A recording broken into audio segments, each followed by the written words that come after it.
PSA from My Small Town by East-Criticism-7844. This is part 2. Welcome once again to the King's Crypt. Let's get into the rest of this story. Wow, I really didn't expect you guys to take such an interest in my weird little town. Truthfully, I thought I was just shooting the shit, blowing smoke into the infinite internet.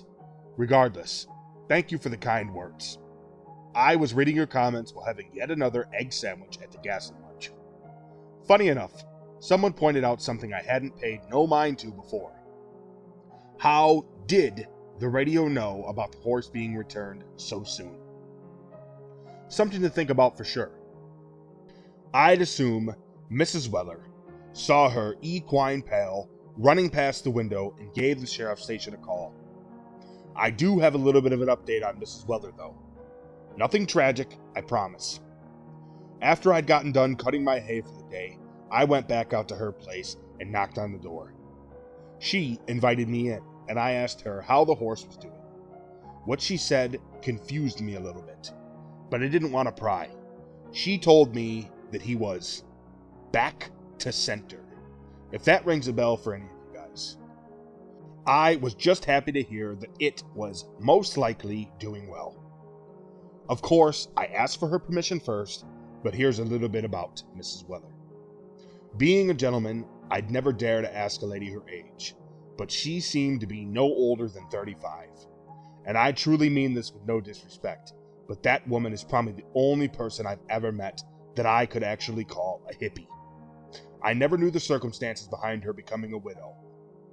Through the grapevine, I'd heard that she always wore her wedding bands because her husband had passed away overseas fighting the good fight, and that was why she devoted her life to peace and love.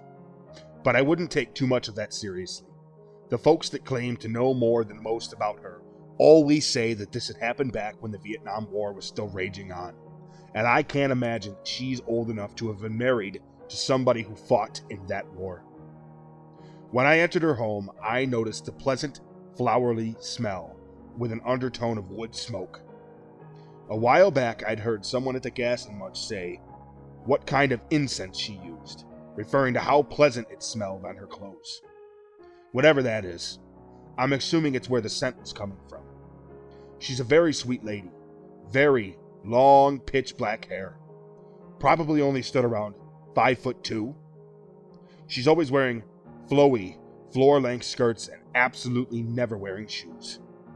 Her home is covered floor to ceiling in tapestries, and what I can only assume are drawings that she'd done by herself.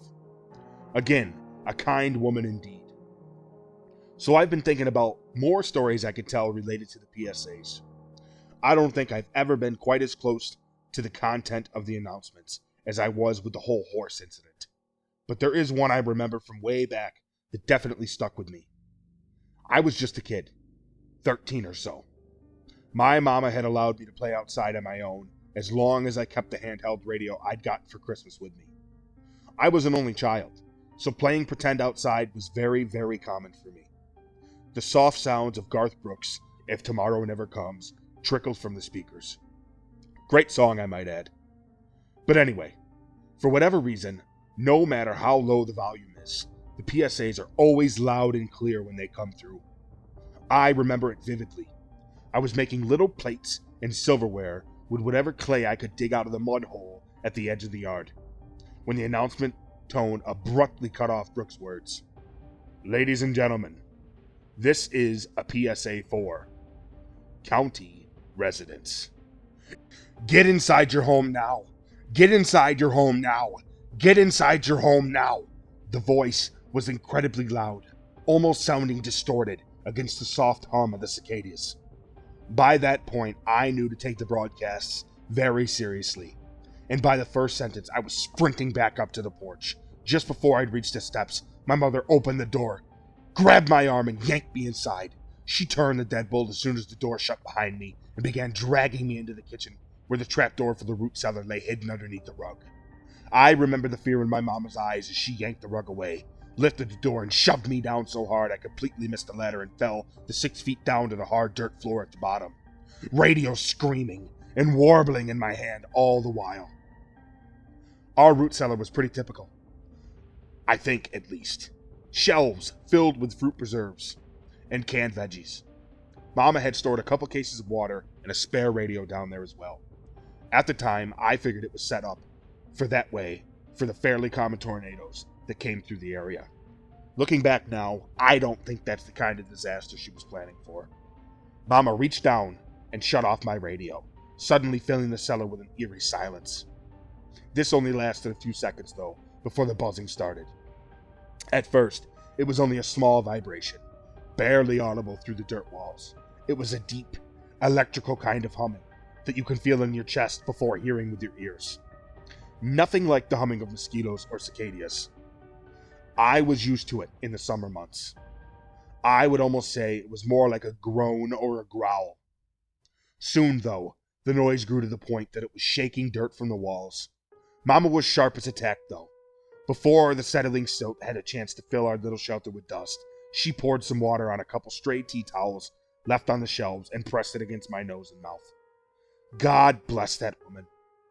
Because while I could hardly bear the sound, hands pressed tight against my ears, she used both hands to hold the rags against our face while the worst of it passed. It had been hours before the noise had settled. After the worst of it died down, she turned the radio back on and allowed the soothing sounds of George Strait and Merle Haggard to fill the little room we sat in. I didn't dare bombard my mother with questions at the time, as I could tell she was already stressed out. It was the first time I'd ever seen an adult show fear and uncertainty. For days we stayed in that cellar, a dull hum providing constant background noise behind the 4-hour loop of country songs that played on the radio. I could feel the weight of the situation weighing down on me. Unusual for how long we'd have to stay down there. Mama held me nearly the whole time, clearly and heavily burdened by this turn of events. I worried for our goats, out by the septic pond, meant to eat the grass around the swampy parts we couldn't mow without getting the mower stuck. But after 3 days that felt like months, a new broadcast finally came across the radio. Ladies and gentlemen, this is a PSA for county residents. The storm has passed. It is now safe to leave your homes. God bless. The announcer almost sounded out of breath and exhausted.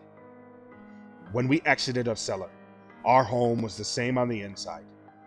I had fixated on the health of our poor goats outside, and as we climbed the ladder out to the floor of the kitchen, I made my way to the back door, undid the deadbolt, and made my way to their pen.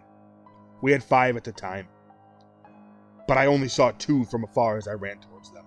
My favorite goat, one I'd named Mr. Hooves, was still standing as he bleated loudly at me. I pet his rough fur, not yet noticing the grass around them that had turned completely black. Not like a fire had come through, though, but like something had poured black dye onto the blades of grass. I remember hearing murmurs of how the harvest was completely ruined, but the next year the land provided a bountiful harvest, apparently enough to make up for the lost profits of the year before. The one thing I'll never forget, though, as Mama drove us through town, was the little mountains of ash that lay on the sidewalk beside the roads, bright white bones protruding from their centers. I couldn't help but notice the lack of homeless folks around afterwards. Excuse me, folks. I'm starting to hear a scratching noise above me, and I'm getting worried the squirrels have found their way back into my attic. I'm sure I'll be back, but for now, I suppose I need to grab the broom and get back to my simple little life. My apologies for the platform switch. I have a hard time understanding these subreddits, with so many guidelines, and lots of these moderators are unfortunately very unforgiving towards misunderstandings. So long, until the next time. Thank you for visiting the King's Crypt. That was part 2 of A PSA from My Town by East-Criticism-7844. As always, have a killer day.